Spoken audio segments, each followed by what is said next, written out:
Yeah, so here's one. The more I witness with a don't know mind, the more phenomena goes away. During the last meditation session and sound session, everything was black, body sensations were gone, acknowledgement of um, anything became what I can only describe as energy or wave. Honestly, I can't accurately describe it. Um, and then there's another part to it. Um, when I was asked in the dyad, who is the I by the facilitator, there wasn't an answer. I became frustrated and answered from the mind rather than accepting what was. Um, so yeah, so both of these things, there's a tendency in the dyads to feel, like we know that the answer to who we are is direct. There's a direct experience that's possible. So the mind starts to feel that what's happening in the the mental part of the self structure is it's not valuable. And so when we answer from that, if we get a prompt from the facilitator, it feels inauthentic. It feels like we're just answering from that little mind. So the tendency is to just dismiss the little mind and to just hang out in presence because it feels more right than just answering from that conditioned mind. But so we have these two worlds. We have this witness that feels more true and authentic. Energy might be flowing more, and then there's this little self, the conditioned self. So the truth is there's only one of you. There. So who or what is it, can you directly experience the one that is aware of both of those parts, the witness and the witnessed, so that's what we want to directly experience, is, there's a way of being where we're not divided from ourself. We're not pushing away any part of ourself.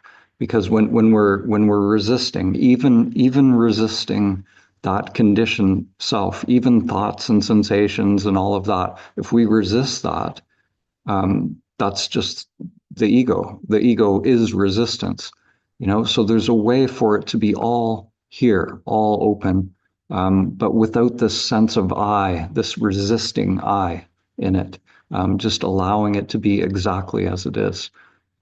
So the words don't have to, the words can come, the answer when you get a prompt from the facilitator, the words can come out, but it's like you don't always know where they're coming from. That's the don't know mind.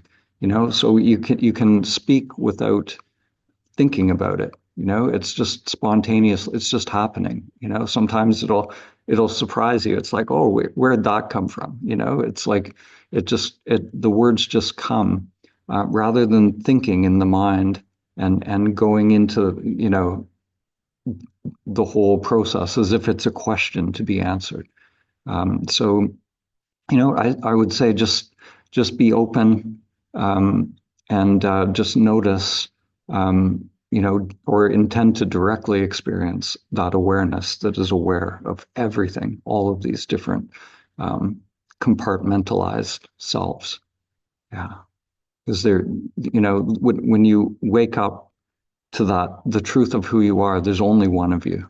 There's not, higher self, lower self, all these different selves, witness and all these different things. Like we've sometimes people will have, the mind loves to divide and sometimes people will end up with like 4 or 5 different selves in their dyads and they're like, really confused. And so, yeah, just there's one that is aware of all.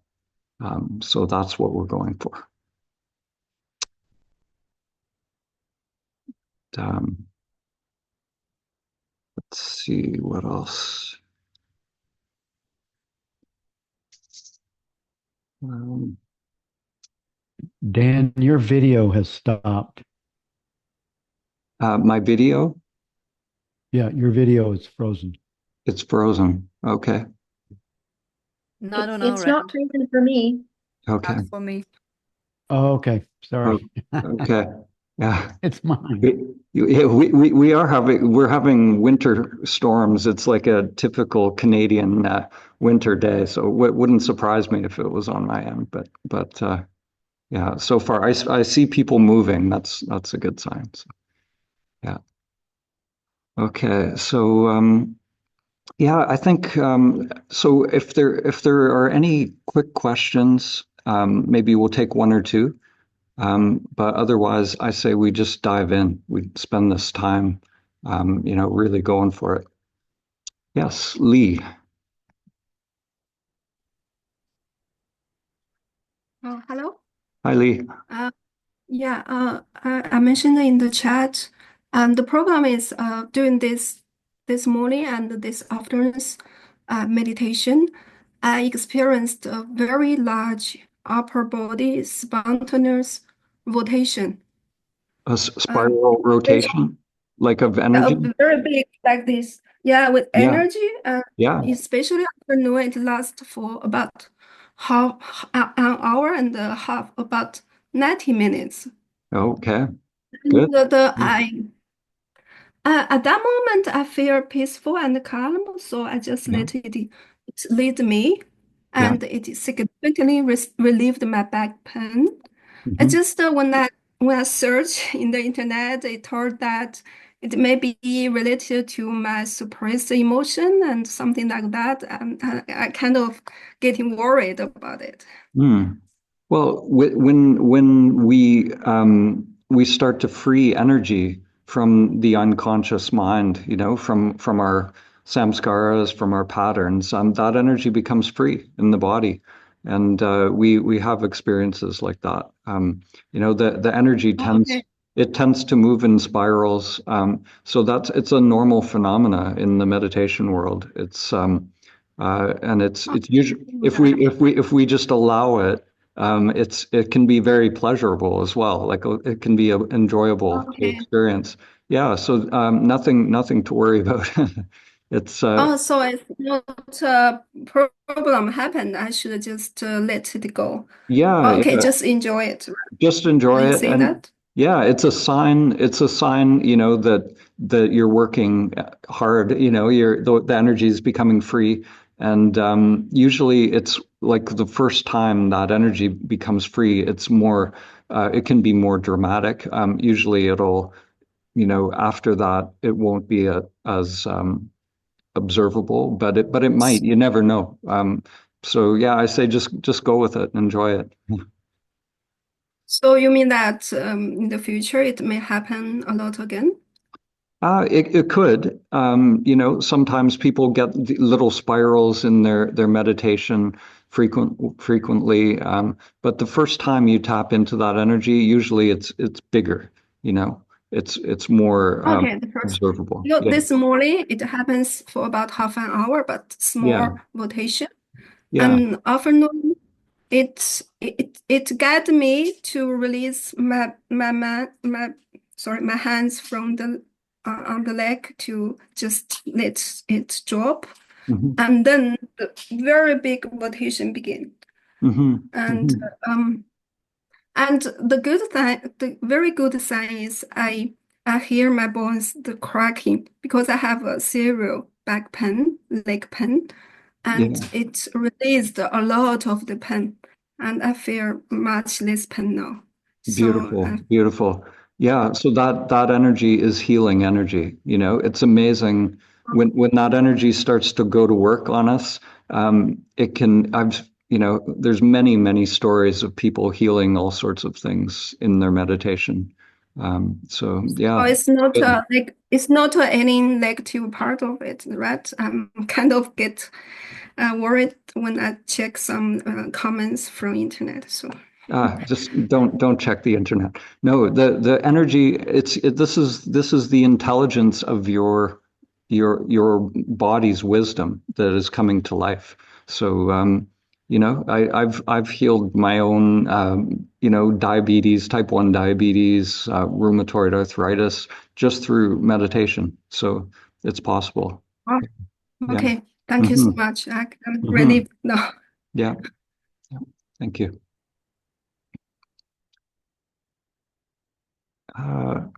Sri, there. Hi, are you able to hear Oh, me? yes, Okay, great. Happy New Year, by the way. So you too. Mhm.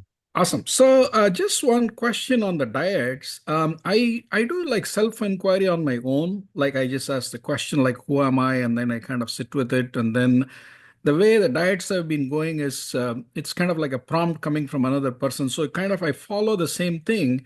Should I also ask who am I after the witness asks the question, or just let the witness question kind of get inside and then use that as the prompt? Usually it's more powerful when somebody else delivers it. Yeah. They're like if you really feel that they want to know who you are, it just sort of stirs something in us somehow. You really receive that from them. But you can say, you can sort of like the main thing is when you receive the imperative, you want to directly experience, so you Yeah. you want to really take time to directly experience who you are, so really whatever that looks like for you, if that means sort of asking it mentally, or letting go of the mind entirely Mhm. is even better, just go direct. But whatever works for you to really earnestly you know intend to directly experience. Yeah. Okay. So the other thing I seem to be a little bit stuck is in most of the sessions, I can feel a lot of energy going through the body, like especially in the head area, the chest area, and so many other places. Mhm. So I feel very energetic. In fact, I feel energetic when I'm a witness rather than when I'm the one doing the inquiry, which is kind of Mhm. fascinating. Mhm. And but one thing happening is there are not too many thoughts, like auditory thoughts happening when I do the inquiry. There's nothing there. Just the mind is kind of like a blank screen. In many cases, there's not even any visual images. So it's kind of very peaceful, still, nothing is happening. Yeah. But I'm unable to go beyond that point. It's just kind of stuck in that no man's land Yeah. where it's kind of like a flat screen, but Yeah. nothing really moves forward. I'm kind of like playing like a waiting game for Yeah. something to happen, some energy flow, but it's kind Yeah. of like that's where I'm a little bit stuck. So, Yeah. Yeah. And in Charles Berner's teachings, he actually calls it no man's land. So yeah, and it's a good stage to be at, so you're in sort of the witnessing place. So you can start to, really, really pay attention, like I think you said you're waiting for something to happen, so yes. there's an expectation there, so that's still something happening in the mind. So you can report that expectation, and you can see what the attention is doing, like, because when you're as that witness, you could maybe tune into the witnessing process of the mind itself, like what is that attention doing? Is the attention moving? Is it looking for something? What, so it's like you're starting to explore the mechanism itself, of Mhm. that part of the mind that is that witness, Yeah. so it gets very subtle, but we can, in that space, it's a good place to be. And then we keep inquiring, who is aware, you're watching that witnessing mind, that attention moving around, right? Like it's like a camera, it's doing its thing, so who is Correct. aware of that?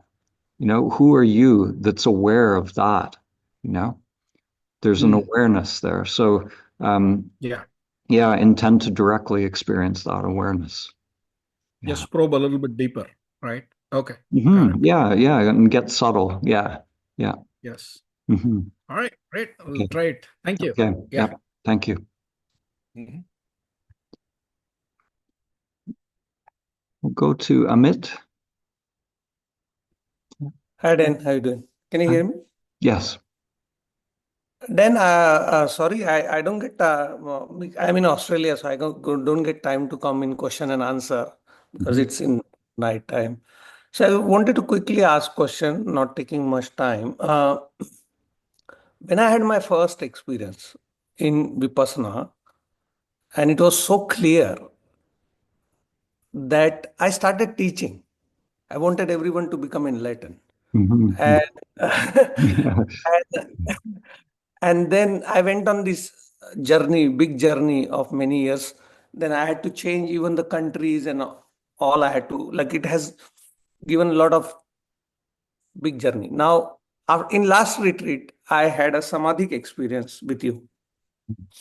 Now, from last 1 year, a lot of changes are there in my life, in my journey.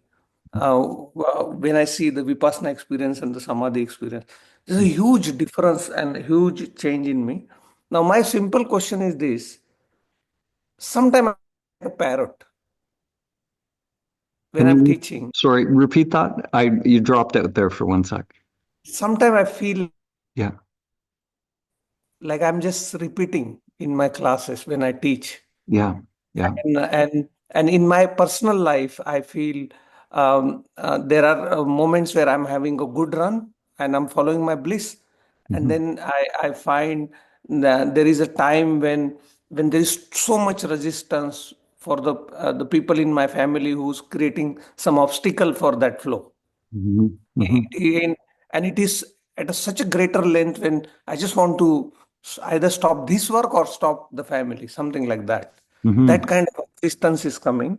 Mhm. And what I wanted to ask you is there any grounding to this, or should we stop teaching unless it really blossom fully in us and stop that all work?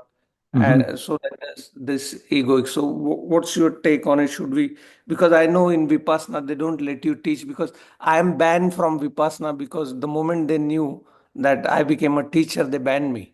They wouldn't let Yeah. me come. Yeah, they're very, very strict there. Yeah, So I'm banned in Australia to go to Vipassana because I teach. I What's your think take on it?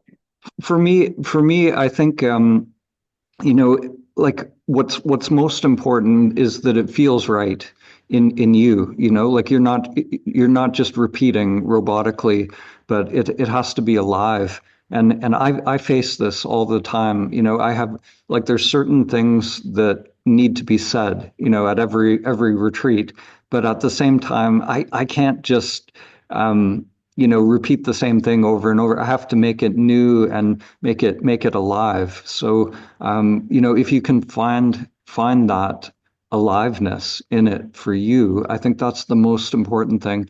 And there meditation, there's so many levels and so many phases of the journey. I think people will get benefit wherever, they'll find you what you have to offer on the journey, what you're specifically offering. And that'll change over time as your path grows. Then what you're offering will grow. And I've been the same. I started out, my first retreats. I was so afraid to even say anything. I was playing Adyashanti tapes, at my first retreat. So and it evolves. It changes as and you just teach what you know. That's it. Mhm. Is there any second, is there any grounding a teacher has to do for himself all the time so he knows that that he's coming from a right place? Yeah, I think like the most important thing is to just, whatever you're teaching, you have to have realized it yourself. So So teaching the Vipassana body scan, if you really know that, or whatever it is, if you're teaching awakening, then you have to be awake, so your pointers will be coming from that place of your true self, and it's not just coming from a memory of a one-time experience or something like that. Yeah, that's the most important thing. Yeah. Thank you so much, then. Thank you. Yeah, thank you. And the last one we'll do Susie.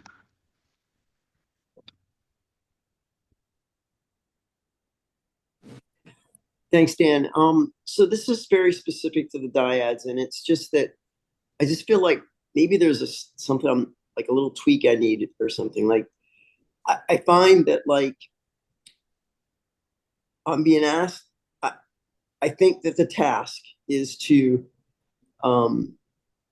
like talk from being aware or awake, and that's what we're trying to get to. So it confuses me because like, how do I talk from that perspective if I don't feel them there? And I can just say, hey, I see black and I see, and maybe that's all that I'm supposed to do. And then sometimes I'll just start talking. Like I'll just start, telling some story.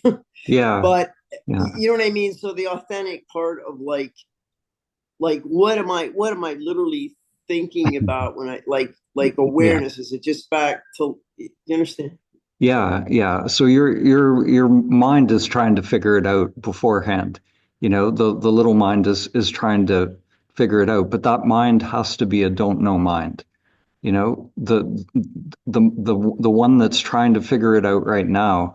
If you allow that mind like to truly not know, when you do the imperative, like allow that mind to be just wide open, not knowing, and then in that space of, it's a relaxed mind. A don't know mind is sort of a relaxed mind, a non-doing mind. In that space of openness, then intend to directly experience who you are. Just intend it, and whatever you feel like saying, you feel like saying. Like just, like there's so many ways to say it, but none of them are quite right. Like I could say, be aware of awareness, or be conscious of consciousness in that moment. Okay. Or get a sense of the I amness or beingness that's here. There's all these words that sort of the consciousness one I like. Okay. But it's not an object, It's like imagine you're in a VR game, right? So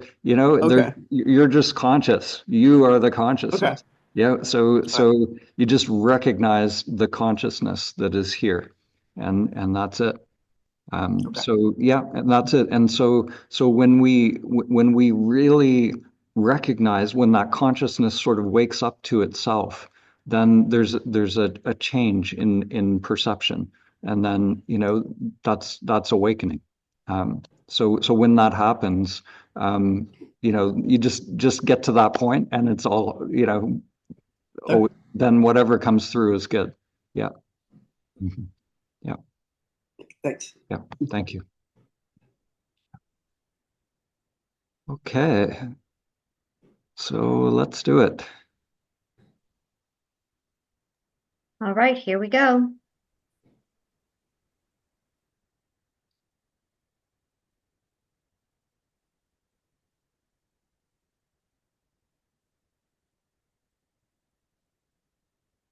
There's a few of you that weren't in rooms, so I'm just sending you to a room now. So it'll just take a few moments. Thank you for your